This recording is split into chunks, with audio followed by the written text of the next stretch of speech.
नमस्कार, MT मीडियामध्ये मी तुम्हा सर्वांचं पुन्हा एकदा स्वागत करते। मित्रांनो, बिग बॉस मराठी 5 हा सीझन सदस्य पुरेपूर गाजवताना आपल्याला दिसत आहेत आणि बिग बॉस पण आपल्याला ट्विस्टमध्ये ट्विस्ट आणताना दिसत आहेत। पण आता चक्क आपल्याला सदस्य हे ट्विस्ट आणताना दिसत आहेत। मित्रांनो, झाले असं की घरामध्ये आपल्याला पाहायला मिळाले की वैभवला पॉवर कार्ड चूज करायचं होतं, तर त्यांनी रिप्लेसमेंट नॉमिनेशन हे कार्ड चूज केलं आणि घनश्यामला नॉमिनेशनपासून वाचवून त्याच्या जागी अभिजितला नॉमिनेट केलं।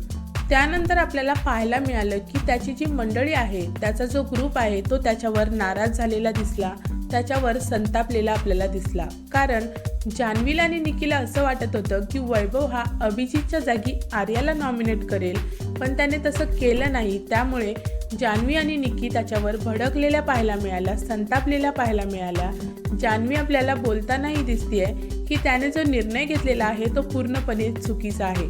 म्हणजेच काय मित्रांनो, तो वैभवचा निर्णय आहे तो निकी आणि जान्हवीला खटकलेला आहे। पण मित्रांनो, वैभव हा त्याच्या डोक्याने खेळताना आपल्याला आता दिसत आहे।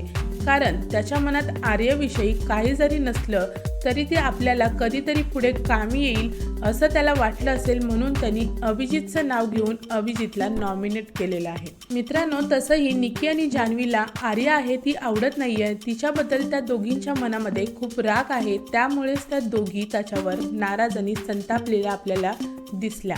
तर मित्रांनो, वैभव आता स्वतंत्र गेम खेळणार का हे पाहणं खरंच फार इंटरेस्टिंग असणार आहे की तो आता समोरच्या टीममध्ये जाऊन खेळतो हे सुद्धा पाहणं इंटरेस्टिंग असणार आहे। तर मित्रांनो, लवकरच एक ग्रुप आहे तो तुटण्याची शक्यता मला वाटते आणि वैभव समोरच्या टीममध्ये जाऊन खेळण्याची पण दाट शक्यता वाटते। कारण रितेश सर त्याला वारंवार विकेंडला सांगत आले की तू आता अरबाज 2 दिसत आहे, स्वतःचा गेम दाखवायला सुरुवात कर। तर वैभवने हे मनावर घेतलेलं दिसतंय आणि तो आता स्वतःचा असा गेम खेळतोय असं मला वाटतंय। तर मित्रांनो, तुम्हाला काय वाटतंय की वैभव ए ग्रुप सोडेल का आणि स्वतःचा असा गेम दाखवेल का? मला कमेंट बॉक्समध्ये नक्की सांगा। व्हिडिओ आवडला असेल तर त्याला लाईक, शेअर आणि सबस्क्राईब करा।